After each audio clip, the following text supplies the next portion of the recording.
That's a steam engine. We heard you the first time. Maniac Mike. Oh, boy, it's awful hot in here. Hot? You ain't got no air conditioning? That's a long way from Maine. Alright folks, we're going to try to unload this boiler and this steam engine with the forklifts without tearing nothing up. We'll see what happens. Alright.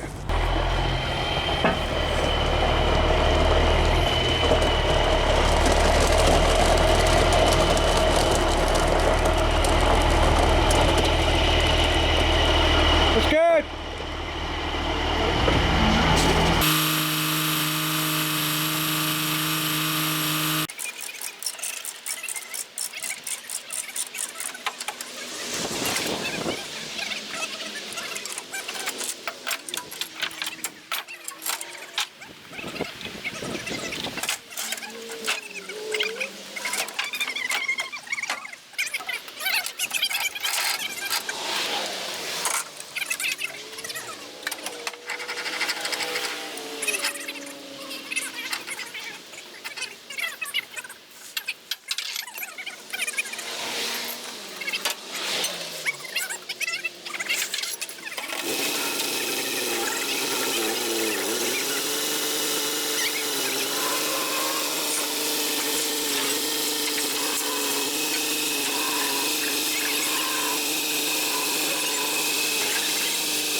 Alright folks, here's the Kewanee boiler.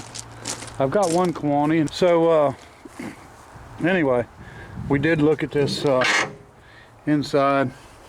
It's not really looking that bad. We would have to check out the tube sheet at the bottom, check for thickness with the sonic tester. That would be our main thing. So this would have had a burner that shot in, and use this corrugated style looking pipe, but they also used that on the slab burners on the old boilers. I don't know whether this could be used as slab burner or not. I don't see why not. Basically just put a door up here, take this ring off, make a big door, and then just throw the slabs in and burn them. Don't know how good it would do, but it might do okay. So we'll check it out more. But I mean, it's got a nice set of doors, Kewanee. The deal on this was I bought the engine, the Canadian made engine, and this went with it, and I sort of didn't have a choice. I tried to buy the engine without the boiler, but he wanted them both to go. So Mike hauled them both down here for me, and yeah, I paid him. He didn't haul them down here for free. So. Okay folks, I'm going to give you a little update on the Robb Armstrong engine here after I pressure washed. Just want to show you the exhaust on the Bates engine at this end, and my stack on my regular boiler. Got all that done. I'll show you more of that later. I'm working on the Hamilton engine, half the flywheel, the eccentric, working on the main base, actually doing the valves and stuff on it now, cleaning them all up. This is all getting cleaned up and painted, so we're getting close on it.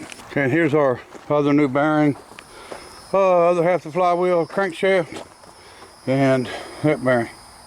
So buddy of mine, Virgil, has been helping out, and he does videos also, so leave a link in the description. Go see his stuff and you'll be able to keep up with this stuff more. He usually does about a video every day that he's here, and he does some shorts. So anyway, that way you can keep up if you want to keep up, because you know me, I'm not doing as many as I should. Okay, did a little pressure washing on the Robb Armstrong engine. This is the one that I bought from Maine, but came from Canada. Did not know I was buying a Canadian engine at the time. Wasn't really looking for a Canadian engine for my collection, but I'm not complaining about it. It's not stuck. I think it'll run just fine. We're going to pull the cover off, pull the head, and pull the valve cover off. Check everything out. I don't know if this is balance valve or if this is just a regular slide valve, but we'll figure that out also. Pretty good size, probably about a 12 by 12, something around there. Serial number 1827. Somewhere around turn of the century is when it was, you know, made in 1900. It's an automatic engine, has an automatic flywheel, which means that this would have been mainly made for a generator, but they ran them on other stuff, of course. But it's considered a high-speed engine. And neat base. Okay, so this is considered a side crank engine because the rod has no support bearing on this side. Only has it on one side here, and then crosses through and has an outboard bearing. But normally an outboard bearing would be mounted on its own foundation. Kind of a weird setup, but it's got this big cast iron arm that goes around to locate that bearing. Really neat. That's one of the reasons I bought it, because I like that style. It just looked neat. Just thought this was a really neat engine the way it was made. Got our pulley on the outside. So this thing was bought years back, and when I say years back, probably back in the 70s or 80s, was going to be used as a sawmill in Maine, and came with that Kewanee boiler. I wouldn't separate them. He wanted to sell them both, and that was it. So I ended up getting them both. Hired Mike to haul them down, and you know, the guy that originally bought them has passed away, and his son just wanted them to go somewhere but didn't want to get them scrapped, and so I was able to purchase both of them at a pretty decent price. And Mike, of course, does me really good on shipping, so we got her down here, and here she is.